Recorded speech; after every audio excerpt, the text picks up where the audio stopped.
오늘은 로마서 1장 14절, 15절을 중심으로 나는 채무자입니다 라는 제목으로 하나님 말씀 전하겠습니다. 여러분들은 누군가를 만나서 여러분 자신을 소개할 때 저는 채무자입니다 이렇게 소개하시는 분 계신가요? 바울은 앞에서 제일 먼저 자신을 소개할 때는 나는 그리스도의 종입니다 그렇게 자신을 소개를 했고, 또 나는 그리스도의 택함 받은 사도입니다 그렇게 자기를 소개했었습니다. 그런데 이제 와서는 또 무엇이라고 말하냐면 저는 채무자입니다 그렇게 자기를 소개하고 있습니다. 오늘날 우리들도 서로를 만나서 소개를 할 때에, 또 성도들끼리 만날 때 저는 어느 교회 목사입니다 또는 장로입니다, 권사입니다 그렇게 자기를 소개하지 저는 채무자고 빚진 자입니다 이렇게 말하는 사람은 아마도 없을 것입니다. 그런데 오늘 바울은 자신을 그렇게 소개하고 있습니다. 나는 채무자입니다 라고 소개하면서 이렇게 말합니다. 1장 14절을 다시 한번 보겠습니다. 1장 14절입니다. 시작. 헬라인이나 야만인이나 지혜 있는 자나 어리석은 자에게 다 내가 빚진 자라. 바울은 헬라인, 야만인, 지혜 있는 자, 어리석은 자에게 다 내가 빚진 자다 그렇게 말합니다. 이 말은 한마디로 말하면 나는 모든 사람들에게 다 빚을 지고 있는 채무자입니다 그런 말입니다. 헬라인, 야만인 이런 말은 그 당시 예수님 당시 또 초대교회 당시에는 헬라어를 다 사용을 했고 모든 문서들이 헬라어로 기록이 되어져 있었습니다. 학문도 예술도 문화도. 그래서 헬라어를 모르면 그 시대의 문화나 역사나 그런 모든 문서들을 접근하기가 쉽지 않았던 시대인 것입니다. 그렇기 때문에 헬라인이라고 하는 말은 헬라어를 사용할 줄 아는 사람들이라는 말입니다. 그리고 야만인이라고 하는 말은 무슨 짐승같이 무자비한 인간들 그런 의미가 아니라 반대로 헬라어를 사용할 줄 모르는 사람들. 그러니까 모든 문서들이 헬라어로 되어져 있었으니까 헬라어를 할 줄 모르면 그 내용을 알 수 있습니까? 없습니까? 없잖아요. 그래서 그 다음에 뭐라고 말했습니까? 야만인이나 헬라인이나 야만인이나 그 다음에 지혜 있는 자나 어리석은 자에게. 그러니까 헬라인은 지혜 있는 자고 야만인은 어리석은 자. 그러니까 헬라어를 모르기 때문에 지식적으로 어리석다라고 그렇게 표현하고 있는 것이죠. 그러니까 이 두 가지는 같은 말입니다. 그러니까 바울은 나는 모든 사람들, 지식 있는 자나 없는 자나, 많이 배운 자나 못 배운 자나 모든 사람에게 나는 채무의 빚을 지고 있다 그렇게 말하고 있는 것입니다. 그리고 16절에 가서는 우리가 읽지는 않았지만 이렇게 말합니다. 16절을 같이 읽어보겠습니다. 시작. 내가 복음을 부끄러워하지 아니하노니 이 복음은 모든 믿는 자에게 구원을 주시는 하나님의 능력이 됨이라. 그 다음에 먼저는 유대인에게요 그리고 헬라인에게로다. 여기서 먼저는 유대인에게요 또한 헬라인에게로다 라고 하는 말은 유대인은 종교인을 말하는 것이고 헬라인은 비종교인을 말하는 것입니다. 그러니까 종교를 가지고 있든지 그렇지 않든지 모든 사람에게 내가 빚진 자다 그렇게 말하고 있는 것입니다. 그러니까 첫 번째는 뭡니까? 지식인이나 비지식인이나 상관없이 자신이 빚진 자라는 것이고, 또 종교인이나 비종교인 모두에게 자신이 빚진 자, 그래서 채무를 지고 있는 자라고 자기를 소개하고 있는 것입니다. 그러면 여기서 바울이 말하고 있는 의미가 무엇일까요? 헬라인이나 야만인이나 지혜 있는 자나 어리석은 자나 종교인이나 비종교인이나 모든 사람들에게 내가 빚진 자라고 하는 그 말의 의미가 무엇일까요? 그 말의 의미는 모든 사람들에게 복음이 필요하다고 하는 것을 의미하고 있는 것입니다. 하나님의 아들의 복음은 많이 배웠다고 해서 필요 없는 것이 아니고 지식이 없다고 해서 꼭 필요한 것이 아니라 지식을 가지고 있는 자나 없는 자나 모든 사람들에게 이 하나님의 아들의 복음은 필요하다고 한 것. 그래서 그런 것과 상관없이 전해져야 되고 또 들려져야 되고 들어야 한다는 것입니다. 그래서 요한복음 3장에 보면 니고데모의 이야기가 나옵니다. 그렇죠? 니고데모가 밤에 예수님을 찾아가서 어떻게 하면 영생을 얻을 수 있습니까? 라고 하면서 대화하는 내용이 나옵니다. 그리고 바로 뒤이어서 4장에서는 누가 나오냐 하면 사마리아 여인이 등장을 합니다. 왜 앞뒤 한 장 차이로 유대인 니고데모와 4장의 사마리아 여인을 비교하고 있을까요?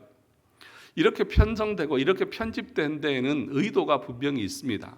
니고데모와 이 사마리아 여인 둘을 정확하게 비교해 보라는 것입니다. 두 사람 모두에게 복음이 필요하다고 하는 것을 보여주고자 하고 있는 것입니다. 여러분, 두 사람을 한번 대조를 해보면 아주 극과 극입니다.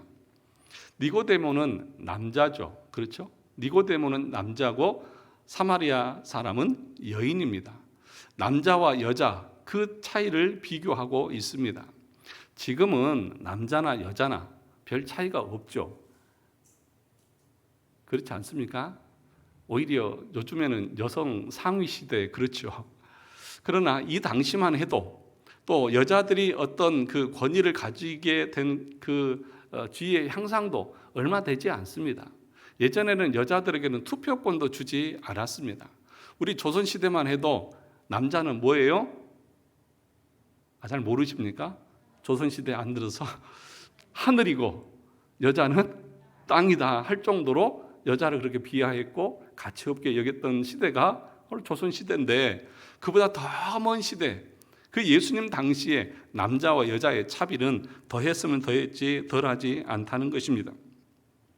두 번째로 이 니고데모는 유대인 관원이라고 그렇게 소개가 되고 있습니다. 유대인 남자 중에서도 관원이라고 하는 것은 그 시대 남자들 중에서도 아주 훌륭한 사람이라고 하는 것들을 말하는 것입니다. 반대로 이 여인은, 사마리아 여인은 어떤 사람입니까? 혼혈인이다. 사마리아 사람이라고 하는 것은 혼혈인이다. 이방인이다. 그래서 이 유대인들은 극도로 싫어해서 이 사마리아 사람들을 어떻게 여겼습니까? 개나 짐승처럼 여겼던 것이죠. 그러니까 유대인 남자 니고데모는 아주 훌륭한 관원인 반면에 이 사마리아 여인은 아주 비참하고 개취급당하는 볼품없는 여인처럼 비교를 하고 있는 것입니다. 세 번째로 이 유대인 남자고 관원인 이 니고데모는 랍비, 그러니까 지식을 가지고 있는 사람인 반면에 이 사마리아 여인은 전혀 그런 지식이 없는 그런 어리석고 미련한 사람이라는 것입니다. 그러니까 이 둘을 계속해서 3장과 4장은 우리에게 대조해 주면서 말을 하고 있습니다. 그런데 여러분, 이것을 말하고자 하는 이유가 무엇입니까? 왜 이렇게 분석하고 왜 3장에서는 니고데모를, 4장에서는 사마리아 여인을 말하고 있는 것입니까?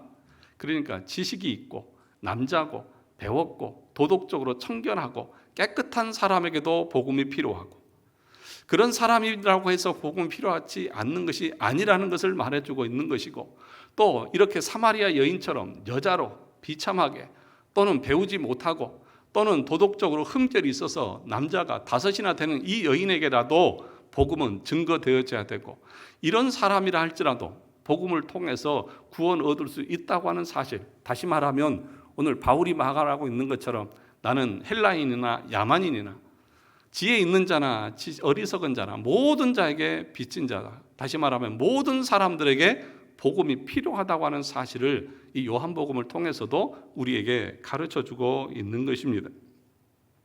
사랑하는 성도 여러분, 그러니까 그런 사람에게도 복음이 필요하고 저런 사람에게도 복음이 필요하고 모든 자들에게 복음이 증거되어야 한다는 것입니다. 그런데 사람들은 그렇게 생각하지를 않는 것 같습니다. 보통 사람들은 어떻게 생각을 하냐 하면 외모를 가지고 사람들을 평가를 합니다. 특히 우리나라 사람들이 더 그렇습니다. 사회 정의를 외치는 사람들은 정확하게 사람들을 외모를 가지고 판단하고 평가합니다.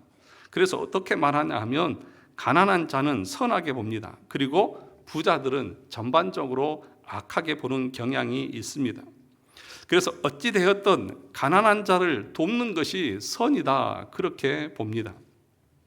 이것이 무엇입니까? 사람을 외모로 보는 것입니다. 돈이 많다고 왜 악하고 가난하다고 왜 선하다고 말할 수 있습니까? 여러분 꼭 그렇습니까? 때로는 가난한 사람들이 더 악할 때도 많이 있습니다. 부자가 더 선할 때도 많이 있습니다.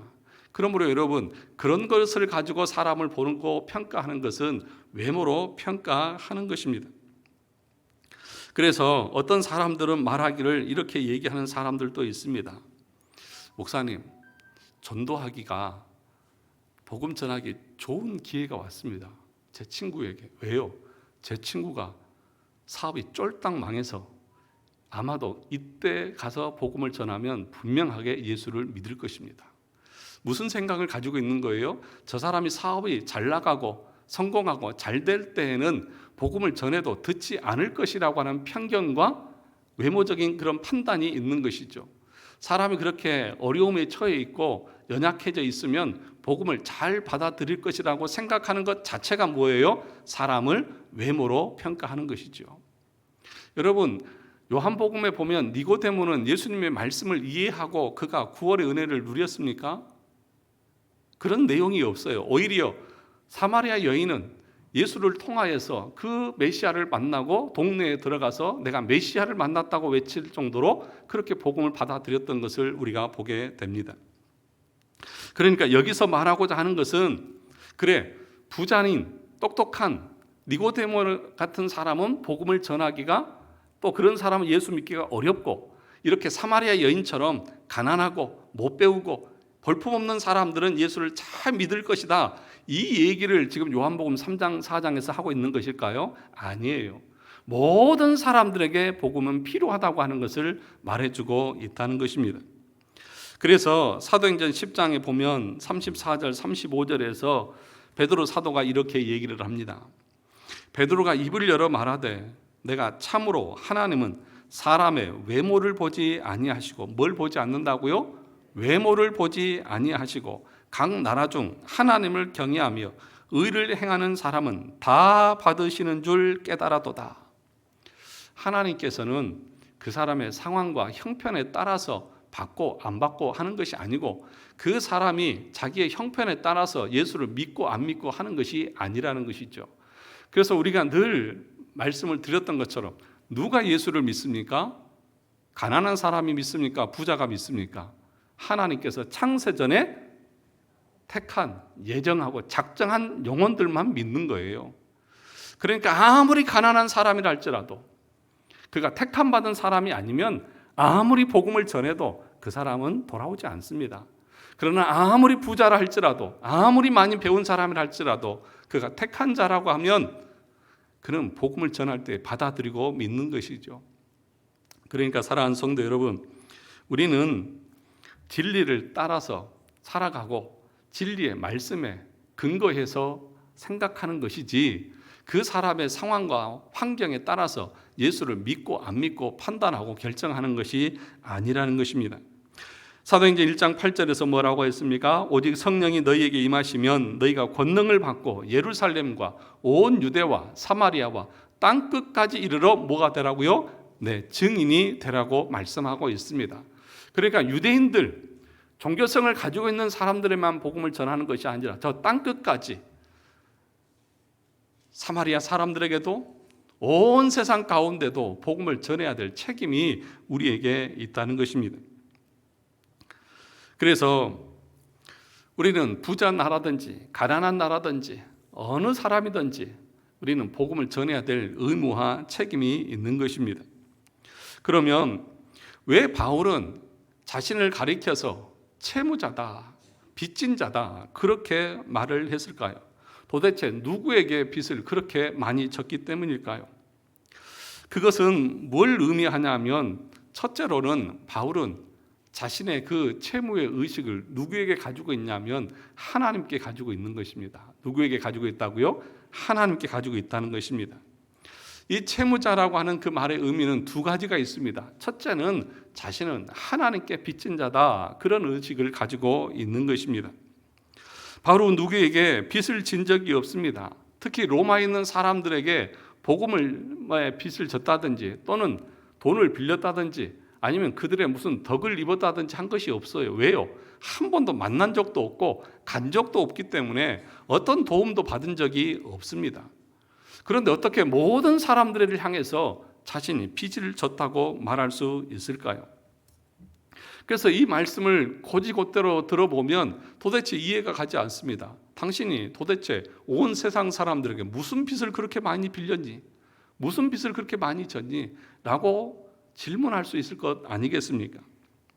그런데 바울이 말하고 있는 그 의식은 뭐냐 하면 내가 하나님께 빚진 자라는 것입니다. 하나님의 은혜의 빚을 졌다는 것입니다.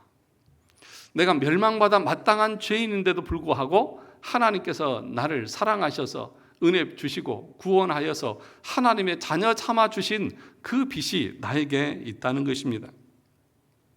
이 빚쟁이, 이 채무자라고 하는 그런 그 말이 또 어디에 나오냐면 갈라디아서 5장 3절에 나옵니다. 갈라디아서 5장 3절에 보면 이렇게 말합니다. 내가 할례를 받는 각 사람에게 다시 증언하노니 그는 율법 전체를 행할 의무를 가진 자라. 이 의무를 가진 자라고 하는 말이 빚쟁이, 빚을 졌다, 채무자라고 하는 그런 의미인 것입니다. 그러니까 율법 아래에 있는 사람들은 율법 전체를 지켜야 할 의무를 가지고 있는 것이다. 그래서 율법 아래에 있는 사람들은 평생토록 죽을 때까지 그 율법의 의무를 행해야 된다. 그런 의미를 담고 있는 것입니다. 그래서 율법 아래에 있는 사람들은 율법의 빚쟁이들, 채무자들인 거죠. 왜요? 그 율법을 행해야 할 의무가 그들에게 있기 때문인 것입니다. 벌써 졸리십니까? 졸리신 거 아니죠? 제 목소리가 너무 나긋나긋해가지고 이렇게 졸음이 잘 오는 목소리인가요? 그런데 지금 여기서 말하고 있는 그 말의 의미가 뭐냐 하면 율법 아래 있는 사람들이 평생토록 그 율법의 지배를 받으면서 그 율법의 의무를 행해야 될 의무를 가진 자, 빚을 지고 있는 자처럼 사도 바울은 어떻게 생각하냐 하면 내가 하나님의 은혜를 입은 자로서 그 하나님의 은혜로 구원을 받은 자로서 나는 평생토록 그 은혜의 빚쟁이다. 그 은혜의 빚을 갚고 그 은혜의 빚을 갚아야만 하는 그런 채무자와 같은 존재다. 그렇게 자기를 인식하고 있는 것입니다. 사랑하는 성도 여러분, 우리 예수님께서는 우리의 죄에 싹신 그 죄의 짐을 대신 져야 될 의무가 전혀 없는 분이십니다. 그렇지 않습니까? 그런데도 불구하고 우리 주님께서 자발적으로 내가 져야 할 그 사망, 그 죽음, 그 고통의 짐을 대신 져 주셨습니다. 대신 그 사망의 그 대가를 지불해 주셨던 것이죠. 그래서 우리가 자유를 얻게 되었고 생명을 얻게 되었고 구원받은 하나님의 자녀가 되었던 것입니다. 그 빚을 바울은 이렇게 말하고 있는 것입니다. 나는 은혜의 빚쟁입니다. 나는 채무자입니다. 하나님 앞에 나는 내 평생 다 갚아도 갚을 수 없는 빚을 지고 있는 사람입니다. 그렇게 얘기를 하고 있는 것입니다. 사랑하는 성도 여러분, 바울의 채무의식은 바로 여기서부터 출발을 한 것입니다. 그냥 다른 사람들에게 내가 뭘 빚을 져서가 아니라 우리 주님께서 내가 감당해야 될 그 모든 빚을 대신 져 주셨다. 그러므로 바울의 채무는 육신의 빚이나 돈의 빚을 말하지 않습니다. 은혜의 채무자라고 말하는 것입니다. 이것은 거듭난 구원받은 하나님의 백성들에게 동일하게 주어진 채무인 것입니다. 채무라고 하는 말에 아시죠? 채무자, 채권자. 참 듣기 싫은 말이잖아요. 채무라고 하는 것은 내가 마음으로 갚아야 될 의무와 부담을 가지고 있는 것을 말하는 것입니다. 우리 모두는 이렇게 바울과 동일하게 예수님으로부터 은혜의 빚을 진 채무자들인 것을 믿으십니까? 나는 없어. 나는 예수님에게 진 빚이 없어. 이 사람은 너무 위험한 사람입니다. 왜 그렇습니까? 나는 구원받은 사람이 아니라는 것이죠. 정말 예수 그리스도의 그 은혜의 빚을 아는 사람은 그 사람이 바로 구원받은 하나님의 백성인 것이죠.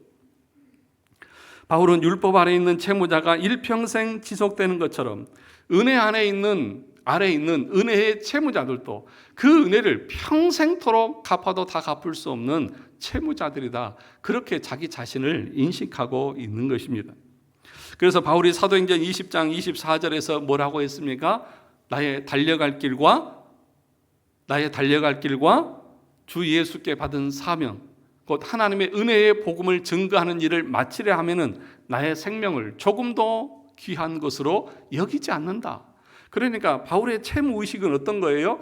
자기가 자기의 생명을 다 바쳐서라도 평생토록 갚아도 갚을 수 없고 내 생명을 주어도 갚을 수 없는 은혜의 빚을 내가 지고 있다. 그렇게 지금 자기의 채무의식을 말하고 있는 것입니다. 누가 이런 의식을 가지고 있을까요? 어떤 사람이 이런 의식을 가질 수 있을까요? 거듭난 사람만 그렇습니다. 참된 회심을 한 사람들만 이런 의식을 가질 수 있습니다. 참되게 거듭나지 않은 사람들은 이런 의식을 가질 수가 없는 것입니다. 사랑하는 성도 여러분, 주님을 위해서 헌신하고 봉사하고 시간과 물질을 드리는 것이 아까운 사람들은 왜 그럴까요? 이런 은혜의 빚, 채무의식이 없는 거죠. 다른 말로 하면 참된 구원의 감격이 없는 것이죠. 그러니까 자신이 주를 위해서 봉사하고 때로는 10의 1조를 드리는 것도 아까운 것이죠. 여러분, 10의 1조도 드리지 못하는 사람이 정말 내가 주님을 사랑하고 하나님의 은혜로 내가 구원받았다고 말하는 것이 그것이 논리적으로 가당치나 하는 얘기냐는 것이죠. 바울은 지금 뭐라고 말합니까? 내 생명을 드려도 내가 평생토록 갚아도 갚을 수 없는 은혜의 빚을 지고 있다고 그렇게 말하고 있지 않습니까? 정말 그러면 우리는 하나님의 은혜로 구원받은 자로서 이런 채무의식이 나에게 있느냐는 것입니다. 내가 받은 것이 없고 내가 빌린 것이 없으니까 갚을 것도 없다고 생각하는 것 아니냐는 것입니다. 여러분, 인간관계 속에서 이런 표현을 하는 것을 보게 됩니다. 내가 저 사람에게는 진 빚이 좀 많아. 그렇죠? 마음에 빚이 있어. 그런 사람들 하잖아요. 그래서 내가 저 사람한테는 평생 빚을 갚아도 다 갚을 수 없는 빚을 졌어. 그러면서 어떤 사람은 죽어서라도 내가 죽어서라도 당신의 그 은혜는 잊지 않고 그 죽어서라도 당신에게 보답을 하고 싶다고 그렇게 얘기하는 사람들이 있지 않습니까? 심지어 어떤 사람은 죽을 때 자녀들에게 저 사람에게서는 네가 꼭 내가 받은 그 빚을 꼭 좀 갚아달라. 그렇게 유언하고 죽는 사람도 있지 않습니까? 성경에도 보면 그런 인물이 있습니다. 열왕기상 2장 7절에 보면 다윗이 죽으면서 솔로몬에게 유언을 합니다. 죽으면서 뭐라고 말하냐면 열왕기상 2장 7절을 같이 가서 한번 볼까요? 열왕기상 2장 7절입니다.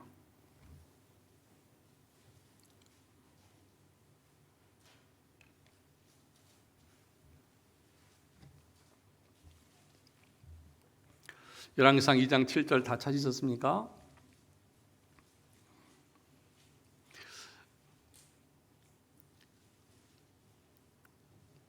열왕기상 2장 7절 성경을 너무 안 보니까 이게 구약에 있는지 신약에 있는지 그러시는 거죠? 그런 건 아니죠. 우리 다 찾으셨으면 열왕기상 2장 7절 같이 읽어보겠습니다. 시작. 마땅히 길라 바리실레의 아들들에게 은총을 베풀어 그들이 내 상에서 먹는 자 중에 참여하게 하라. 내가 내 형 압살롬의 낯을 피하여 도망할 때에 그들이 내게 나왔느니라. 무슨 얘기입니까? 다윗이 자기 아들 압살롬의 반역 때문에 겨우 몸만 피신해서 도망갔을 때에 정말 처량하지 않습니까? 얼마나 비참한 상황입니까? 그리고 뭘 챙겨가지고 나오는 상황도 아니고 겨우 도망치듯이 나온 그 상황일 때에 이 길르앗 사람 바리실레가 나와서 다윗을 영접하고 그가 반역을 진압하고 다시 회궁할 때까지 자기 집에서 먹고 입히고 다 보살펴 준 거예요. 여러분 생각해 보세요. 그 어려운 시기 때에 자기를 돌봐준 이 사람에 대해서 얼마나 감사합니까? 그래서 다윗이 돌아가면서 바리실레에게 나랑 같이 궁궐로 돌아가자. 바리실레가 내가 80이 넘었는데 지금 가서 무슨 영화를 누리겠습니까? 뭘 먹어도 맛도 모르는 그런 사람이 지금 가서 뭐 하겠습니까? 아닙니다. 왕위에 가십시오. 그 은혜를 다윗은 평생 잊지 못한 것입니다. 그래서 자기가 죽을 때에 죽으면서 자기 아들 솔로몬에게 유언을 하면서 네가 왕이 되었을 때에 이 시므이나 이런 악한 자들에서는 반드시 처단을 하고 죽여야 되지만 이 바르실레만큼은 그 아들들에게 네가 은혜를 베풀어라. 어떤 은혜를 베풀라고 말합니까? 왕의 상에서 왕자들처럼 함께 먹고 마실 수 있도록 네가 모든 것을 다 해주라. 그렇게 지금 다윗은 죽어가면서 자기 아들에게 말하고 있는 거예요. 여러분, 사람도 인간도 자기가 그 어려울 때에 받은 그 마음의 짐을 자기 후대까지 자식에게까지 물려주면서 그 은혜에 대해서 감사하라고 말하고 있는 거예요. 바울은 뭐라고 말합니까? 바울은 뭐라고 말하냐면 나의 생명조차도 귀한 것으로 여기지 않는다. 무슨 얘기입니까? 하나님께 받은 그 은혜는, 하나님께 받은 그 은혜의 빚은, 그것은 내 생명을 들여서도 갚고 싶지만 그것을 들여도 갚을 수 없는 것이 은혜의 빚이다. 이게 거듭난 하나님의 백성들이 갖고 있는 하나님을 향한 마음의 상태라는 것이죠. 정말 여러분들이 신앙생활 하면서 나는 정말 하나님 앞에 무엇으로도 갚을 수 없는 은혜의 빚을 지고 있다고 하는 이 거듭남과 이 참된 회심의 감격들이 여러분들에게 있습니까? 그 감사로, 그 감격으로 하나님의 교회를 섬기고 복음을 전하는 일에, 하나님의 나라를 위하는 일에 헌신하며 살아가고 있느냐는 것입니다. 저는 가끔씩 그런 생각을 합니다. 저한테 그러시더라고요. 사람들이 고향이 어디냐고 물으면은 저기 진도입니다. 그러면 거기가 어디예요? 그런 사람들이 있어요. 그래서 저기 해남 땅끝에서 배를 타고 가면 있는 섬입니다. 야, 촌놈 출세했네. 막 이런 얘기를 해요. 예. 어디 저 시골 촌놈이 서울 한복판 서울역 앞에서 목회하고 있다고. 야, 출세했다. 그런 얘기를 해요. 저도 그렇게 생각합니다. 저도 가끔씩 제 아내랑 명동을 다니면서 때로는 이렇게 볼 일이 있어 남대문 명동 다니면서 제가 몇 번 그래요. 야, 이 진도 촌놈이 서울 한복판에서 이러고 있다는 게 난 도대체 믿어지지가 않는다. 늘 감사한 거죠. 네. 제가 여러분들하고 이렇게 말씀을 나누면서 이러고 있다는 것 자체가 하나님의 은혜고 내 노력도 내 능력도 아니고 하나님의 값없는 은혜고 사랑인 것이죠. 그래서 이것을 그런 마음으로 하니까 이걸 행할 때에 억지로나 의무감으로나 막 짜증내면서 하는 것이 아니라 기쁘고 감사함으로 하는 것 아니겠습니까? 내가 아무리 해도 아무리 애를 써도 그 하나님이 베풀어 주신 그 은혜와 사랑에 대해서 얼마나 갚을 수 있겠습니까? 내가 할 수만 있다고 하면 더 하고 싶은 것이 그 은혜 받은 자의, 그 참된 회심을 한 자의 그 마음의 상태가 아니겠느냐는 것이죠. 그렇게 많이 받아놓고 그렇게 큰 마음의 짐을 져놓고도 그것에 대해서 아무런 채무감을 느끼지 않고 당연하게 누리고 오히려 그것에 대해서 아무것도 행하지 않다고 하면 그것이 어떻게 정상적인 채무자의 마음이겠느냐는 것입니다. 그래서 바울이 뭐라고 말합니까? 고린도전서 9장 16절에서 이렇게 말합니다. 내가 복음을 전할지라도 자랑할 것이 없다. 그러면서 말하기를 내가 부득불할 일임이라. 만일 복음을 전하지 아니하면 내게 화가 있을 것이다. 그러니까 지금 바울은 모든 민족에게 빚을 져서 그 사역을 감당하는데 이렇게 하는 것은 자랑할 것이 아니다. 마땅하게 채무자로서 빚을 갚는 것은 당연한 것처럼 하나님의 은혜의 빚을 져서 그 빚을 갚기 위해서 행하는 것은 당연한 것이라고 그렇게 말합니다. 부득불할 일이라고 하는 것은 그냥 억지로 한다는 그런 말이 아니라 무슨 말이냐면 당연하고 마땅하다는 것입니다. 그것은 당연한 거예요. 그래서 여러분, 은혜의 빚을 지고 있다고 생각하는 은혜의 채무자들은 주님을 위해서 무엇을 하고 아무리 큰 헌신과 봉사를 하고 나서도 자기 자랑을 할까요? 안 할까요? 안 하죠. 못 하죠. 그렇죠? 못 하는 거예요. 왜요? 예를 들어서 내가 빚을 빌려서 빚 갚고 나서 사람들한테 야, 나 빚 갚았다 그러면서 내가 너 빚 갚아줬어 고마운 줄 알아? 이렇게 얘기하는 사람 있어요? 정신 나간 사람이죠. 자랑할 게 없는 거예요. 오히려 그 빚을 갚지 않으면 악한 자인 거죠. 왜 빚을 갚지 않냐? 너 약속한 기한을 왜 안 갚냐? 갚아야 할 거 아니냐? 라고 말하는 것이죠. 그런데 바울은 이것을 감당할 때에 부득불 당연하게 마땅하게, 그래서 억지로 일을 감당하는 것이 아니라 자의로 행한다고 말합니다. 그래서 고린도전서 9장 17절에 보면 내가 내 자의로 이것을 행하면 그렇게 말합니다. 사랑하는 성도 여러분, 주의 일을 감당할 때에 여러분 자유롭게 기쁨으로 감격 속에서 감당할 수 있기를 주의 이름으로 축원합니다. 억지로 감당하는 거 아니에요. 거듭난 참된 회심을, 참된 구원을, 참된 은혜를 만끽한 사람은 그 일을 감당할 때요 억지로 하지 않습니다. 그리고 그 일 하고 나서도 자랑하지도 않아요. 내가 이거 하는 거 하나님의 은혜에 비하면 아무것도 아니다. 그렇게 지금 말하는 것입니다. 그러니까 바울은 자의로 이것을 행한다고 하는 것은 나는 그 은혜에 갚는 마음으로 하는 것인데, 이 폭행자고 회방자고 하나님을 향해서 악한 행위를 했던 나, 멸망받아 마땅한 나를 하나님이 구원하셔서 은혜의 복음을 증거하는 그 사명을 맡겨준 것은 말할 수 없는 영광이고 이것은 나에게 큰 축복이고 자랑이고 행복이다. 지금 그렇게 말하고 있는 것입니다.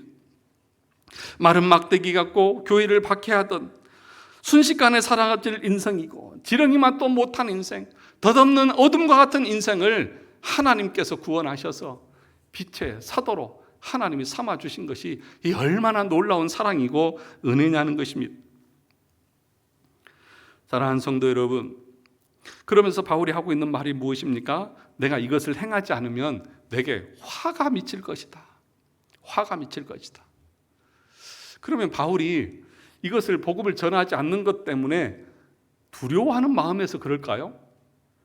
그렇지는 않은 것 같아요. 왜냐하면 바울은 지금 이 사명을 감당하는 것에 대해서 자기가 기쁨으로 감당하고 있거든요. 그러면서 덧붙이는 말이 이것을 행하지 않는 때에는 내게 화가 있을 것이다. 그리고 화가 미칠 것이 무서워서 기쁨으로 하는 것일까요? 그렇지 않아요. 무슨 얘기입니까? 여러분, 복음을 기쁨으로 전하지 않고 하나님의 그 은혜의 빚을 갚으려고 하는 마음의 의지가 없다고 하는 것은 다른 말로 하면 그 사람이 참으로 하나님의 은혜를 맛보지 못한 사람, 그러면 그 사람에게 뭐가 있을까요? 화가 있겠죠. 그 사람에게는 하나님의 저주가 임하겠죠. 그래서 복음을 전하지 않아서 저주가 임한다 이런 말이라기보다는 복음 참된 은혜를 받은 사람들은 기쁨으로 그것을 감당하게 되어진다, 이 얘기를 지금 사도 바울은 하고 있는 건 아니겠습니까? 사랑하는 성도 여러분, 여러분들에게는 이런 부채의식이 있습니까? 아멘 하셔야죠. 여러분들에게 이런 부채의식이 있습니까? 근데 아멘의 소리가 별로 나는 그런 것이 없어요. 정말 은혜를 알면, 그 은혜의 무게와 그 은혜의 영광을 알면 우리 모두에게 있어야 될 것이 뭐예요? 부채의식인 거죠. 나 같은 것이 뭐라고 이런 은혜를 베풀어 주셨나, 이런 마음에 이런 짐이, 의식이 늘 가지고 살아가야 되는 것 아니겠습니까?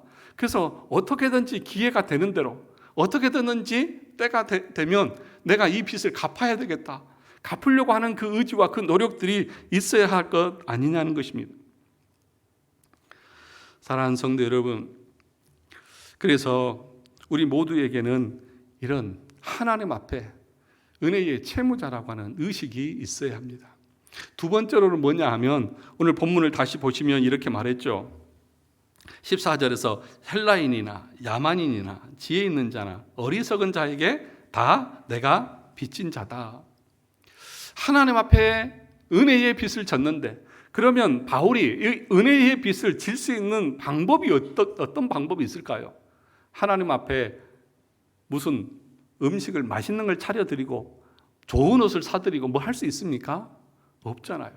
바울이 생각할 때에 자신을 하나님께서 구원하여서 택하여서 사도로 삼아주신 목적이 뭐였어요? 이방인의 사도로 세워주셨고, 그리고 하나님께서 나에게 원하시는 것, 하나님이 가장 기뻐하시는 것이 영혼이 구원받는 것이라는 것을 알기에 사도 바울은 내가 이 은혜의 빚을 하나님 앞에 갚는 길은 다른 것이 아니라 온 세상 모든 민족 사람들에게 복음을 전해서 나와 같이 주님을 알지 못할 때에 어둠을 향하고 멸망을 향하여 달려갔던, 전성력을 향해서 지옥으로 달려갔던 그 영혼들을 구원하는 것, 그것이 하나님의 은혜의 빚을 갚는 길이라고 말하는 것을 오늘 지금 사도 바울은 이렇게 표현하고 있는 것입니다. 그러면 사도 바울이 자기가 지고 있는 빚의 그 규모, 그것이 어느 정도예요?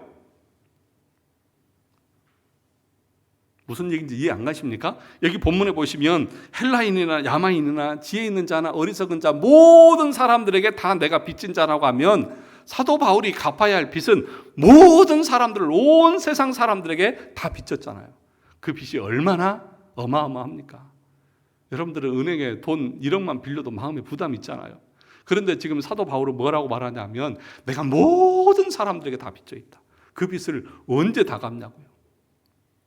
그런 채무의식을 가지고 할 수만 있으면 너희에게도 복음 전하기를 원한다. 지금 그렇게 얘기를 하고 있는 것입니다. 15절을 보시죠. 그러므로 나는 할 수 있는 대로 로마에 있는 너희에게 복음 전하기를 원하더라. 할 수 있는 대로 복음 전하기를 원한다. 이 원한다고 하는 말은 소원한다, 자원하는, 준비되어져 있는, 언제든지 준비되어져 있다. 그 마음을, 열정을 여기서 담고 있는 것입니다. 그런데 바울이 로마에 가려고 했는데 그 길이 열렸어요? 안 열렸어요? 잘 안 열리잖아요. 여러 번 기도했고 가고 싶고 만나고 싶었는데 길이 막혔어요. 지금도 갈 수가 없어요. 그러니까 지금 사도 바울이 이 복음을 전하고자 하는 그 열정을 어디에 담는 거예요? 이 로마서 서신에 담아서 편지에 써서 붓을 들어서 내가 가기 전에 이 서신부터 보내고자 하는 그 열정을 보여주고 있는 거잖아요. 그러니까 지금 사도 바울은 얼마나 이 복음을 전하고자 하는, 다시 말하면 하나님의 은혜의 빚을 갚고자 하는 그 열망이 얼마나 간절한지를 여기서 보고 있다는 것입니다. 사랑하는 성도 여러분, 우리에게도 이런 절박함과 강렬함과 그런 열정들이 일어날 수 있기를 주의 이름으로 축원합니다. 지옥을 향해 전력으로 달려가고 있는 영혼들에 대해서 안타까워하면서 그 영혼을 구원하는 것이 내가 하나님 앞에 받은 은혜의 빚을 갚는, 조금이라도 갚는 길이다. 그래서 여러분, 교회는요 단체로 채무자예요. 우리 모두는, 교회는 채무자예요. 누구를 향해서요? 하나님 앞에 빚을 지고 있고 이 세상을 향해서 빚을 지고 있는 채무자들이에요. 때를 얻든지 못 얻든지, 부자든지 가난한 자든지 모든 사람들에게 복음을 전해야 될 그 채무의 의무를 가지고 있는 존재가 교회고 우리 각 사람이라는 것입니다. 저와 여러분들이 이런 채무자의 마음을 가지고 살아갈 수 있기를 주의 이름으로 축원합니다. 빚을 진 사람들의 마음은 어때요? 빨리 이 빚을 어떻게 해야 되겠다? 갚아야 되겠다. 이 빚을 갚지 않으면 잠이 와요, 안 와요? 안 오잖아요. 지금 막 금리도 올라간다고 그러고 대출 받은 사람들 잠이 안 올 거 아니에요. 빨리 이것을 갚아야 할 텐데. 그런데 이런 말이 있습니다. 돈을 빌려갈 때는 어떻게 빌려가요? 무릎 꿇고 사정사정해서 돈 빌려가 놓고 돈을 갚을 때는 어떻게 해요? 나몰랄 하면서 오히려 빌려준 사람이 가서 손발이 닳도록 빌어서 좀 갚아달라, 좀 갚아주라, 나도 필요하니까 좀 갚아달라. 그러면 이 사람이 뭐라고 그래요? 돈 없어, 갚아주려고 해도. 그리고 갚을 때도 어떻게 갚아요? 찔끔찔끔 나눠서 조금씩. 안 갚으면 왜 안 갚으냐고 뭐라고 그러면 오히려 방구 낀 놈이 썩낸다고 돈 빌려가 놓고 안 갚아놓고 갚아달라고 하는 사람한테 째째하게 그 정도 가지고 돈 갚으라고 그런다고. 그 째째한 것도 안 갚으면 자기는 뭔데요? 야, 진짜 사람들 무서워야죠. 안 갚아요. 그러면서도 자기는 먹을 거 다 먹고 놀러 다닐 거 다 놀러 다니면서도 안 갚아요. 이런 사악한 사람들이 있더라고요. 사랑하는 성도 여러분, 우리 모두는 하나님 앞에 은혜의 빚을 진 빚쟁이들입니다. 그런데 이 빚은요 정말 기쁘고 감사한 빚이에요. 그렇지 않습니까? 그래서 그 하나님의 은혜의 빚을 아는 사람들은 기쁨으로 주를 위해서 살아갑니다. 그래서 여러분, 우리가 웨스트민스터 신앙 고백서를 공부하면서도 배웠지만 참된 회심, 구원의 은혜를 누린 사람들은 기쁨으로 주를 향해서 가요. 그 빚 갚는 것에 대해서 그냥 자기 놀 거 다 놀면서 그냥 겨우 흉내만 내는 것이 아니라 기쁨으로 감당합니다. 사랑하는 성도 여러분, 저와 여러분 모두에게 바울이 가지고 있는 이 은혜의 채무의 그 빚쟁이의 심령들이 다 있기를 주의 이름으로 축원합니다. 그래서 여러분 가족, 이웃, 친지들, 아직 주를 알지 못하는 사람들에게 여러분 빚 갚는다는 심정으로 여러분 그들에게 복음을 전하고 그들을 주님 앞으로 인도하는 그 일들을 감당해 나가시는 우리 성도들이 되시기를 주의 이름으로 축원합니다. 우리 같이 한번 기도하겠습니다. 기도하실 때에 내가 생각하고 있는 아직 구원받지 못한 영혼들을 생각하면서 같이 기도했으면 좋겠습니다. 하나님, 나는 하나님의 은혜로 구원받아서 이렇게 저 영원한 천국을 바라보며 나갈 수 있게 되었습니다. 내 행위로도 된 것이 아니고 내 의로 된 것도 아니고 하나님이 값없이 나에게 이런 은혜를 베풀어 주셨습니다. 그 말로 할 수 없고 생명으로 다 할 수 없는 은혜의 빚을 졌음에도 불구하고 그것을 갚는 것에는 너무나 게을르고 나태하고 이렇게 살아가고 있습니다. 하나님, 저에게도 그런 열정과 또 그런 부채의식을 주셔서 우리 주변의 많은 영혼들을 주님 앞으로 인도하는 삶을 살게 해달라고 여러분들이 생각하고 품고 있는 그 영혼들을 위해서 다시 우리 다 같이 함께 합심으로 기도하겠습니다.